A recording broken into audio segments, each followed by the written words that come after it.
Mario Sunshine, Luigi's Mansion, Wario World. Wait, Wario World? What is that? You mean Wario Land? Don't be like this fella, who I can assure you I bear zero resemblance to. If you've never heard of, much less played Wario World for the Nintendo GameCube, you're actually most likely part of the majority. Don't you worry though. In this video, I will actually be giving a brief summary of Wario World, tossing up some potential reasons why maybe it didn't do so hot, and just for funsies, speculating on if we will ever see the game get remade in any fashion. Alright, so let's set the scene. Wario World was released back in 2003, developed by Nintendo and Treasure, who also worked on Sin and Punishment for the Nintendo 64. It was a big deal for fans of Mario's greedy and quite thick lad. This quirky platformer marked Wario's first standalone game on the GameCube, and it was packed with the classic Wario humor and style we all love. In the game, Wario is enjoying life in his castle full of treasures from past adventures. That is, until an evil treasure known as the Black Jewel awakens from inside his collection and overtakes his castle, turning all of his fortunes into monsters.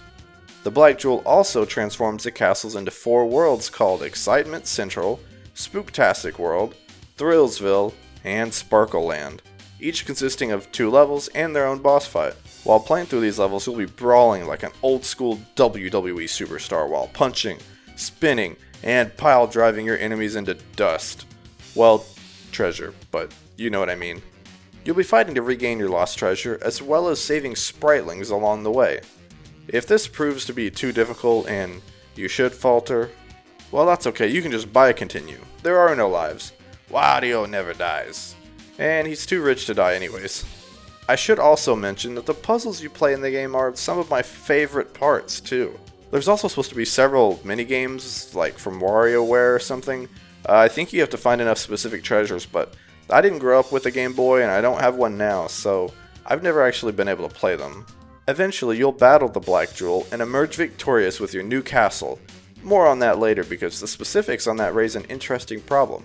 But anyways, that's Wario World, and it's actually a blast. It's a game that I don't think I've ever hated at any point, yet despite all of this, it somehow faded from the spotlight. Now, why is that? Well, honestly, there could be several reasons why Wario World was forgotten.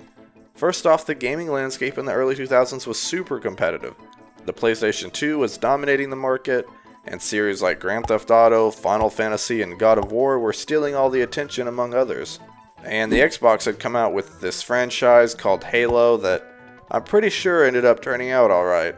Meanwhile, the GameCube struggled to find its footing with a smaller library of games that were bold and quite the risk takers. While many have come to know and love the GameCube games now, most are aware it was certainly not that way in the present time.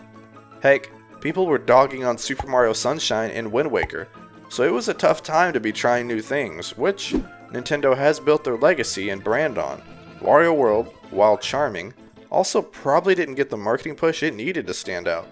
Even if fans did like the game, this was probably a sign that Nintendo didn't see it as worthy of carrying the company on its back and taking the claim to the spotlight. And while hindsight is 20/20, it is worth noting that the game was a platformer, in a time where genres were diversifying, and platformers kind of felt overdone. If you weren't doing something new or different, then you couldn't settle for just being good, you had to be great. And that's sort of how I see Wario World. Good, but not great. This is what ultimately led to it being overshadowed by much flashier titles. Now you may have forgotten about Wario World, but don't you dare forget to like this video and subscribe to the channel, so you don't miss out on all the nostalgic retro games I talk about and discuss. You never know when your favorite game might be next. So given that last chunk of info, you'd probably assume that, sadly, the nail in the coffin for Wario World was that it just didn't sell and got terrible reviews. Well, you'd be mistaken. Wario World was actually a commercial success, selling over 142,000 copies in Japan and over 256,000 copies in the US. In 2004, the game was re-released alongside Mario Golf Toadstool Tour and F-Zero GX as part of the Player's Choice line. However, the reviews were certainly mixed. While the US version of Play Magazine gave the game a perfect score, and Game Informer gave it an 8.5 out of 10, praising it for its awesome boss battles, not everyone felt the same way. Tom Bramwell of Eurogamer compared Wario World to Luigi's Mansion, another unfortunately short game. And he said that the game was, quote, like Luigi's Mansion all over again. And unfortunately, I have to agree with that very statement. But anyone that's played both games should be able to spot the similarities. Both games are good, but don't stick around as long as they should. They both have 4 areas after all. And both games have almost identical in-game rewards in the sense that the amount of gold or treasure you obtain during the game will affect the castle that Wario gets, or the mansion that Luigi gets. With this being said, it's not that it was a bad idea to borrow a lot of inspiration from Luigi's Mansion, but the reason that Luigi's game launched his career status to a new level, and 2 more games in his series, and not Wario, was probably largely due to the fact that Luigi's Mansion released first, and it was far more innovative. Maybe Wario World would have done better on the Wii, or even nowadays on the Switch, as fans are much more experimental and willing to try bolder games.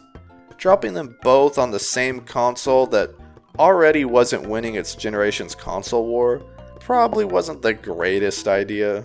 Now here's the kicker. Wario World has developed a bit of a cult following over the past years. Fans appreciate its hidden gems and quirky design in a way that wasn't recognized back in the day. So in an age where it seems Nintendo is going through and bringing many of the classics back, as GameCube games like Pikmin 1 and 2, Metroid Prime, Paper Mario Thousand Year Door, and Super Mario Sunshine have gotten new Switch editions. And while it was on the 3DS as opposed to the Switch, the previously mentioned Luigi's Mansion did get a remake, so the question stands. What about Wario World? Where's his remake? Will we ever even get one? Well, like I say never. Wilder things have happened, and even wilder things will happen. Personal favorite and cult classic SpongeBob Battle for Bikini Bottom and Pac-Man World got remakes within the last several years, and I thought those games were long gone and forgotten. The biggest issue for me, though, is, well, when Wario is doing just fine with his other more successful games, is it even worth it to bring it back? Would it sell? I mean, if I'm being honest, for the length, I don't know if I would even buy the game at a full $60. Heck, even $50 seems steep unless they add some new content or a multiplayer side mode or something. While I enjoy the games, and I always support games being protected and not forgotten, unless it's Sonic Heroes, it's more so just a case of it not being that high of a priority to me, as I'd rather see what other Nintendo games are coming back soon in the forms of remakes or remasters, and not to mention any new games Nintendo's working on. Wario World is a fascinating case in gaming history. It seemed to have mostly everything going for it, somewhat unique gameplay, a charming yet odd aesthetic, and a goofy old character in Wario, yet it somehow got lost in the shuffle of bigger titles and fierce competition.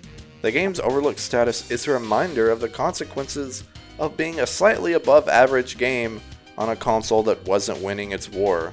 Nonetheless, it has carved out an impactful niche in the hearts of its true, dedicated fans who vow never to forget about Wario World. Now, I want to hear from you. Do you have any memories of playing Wario World? If not, try it out. I mean, after all you need is a GameCube and the game, and those are easy to find these days, right? And if you have, what were your favorite parts of the game? Share your thoughts in the comments below, and if you're interested in more hidden gems in gaming, check out my other videos, such as why Super Mario Sunshine seems to divide so many of its very own fans. Thanks for watching NoggTV family, and I'll catch you in the next video.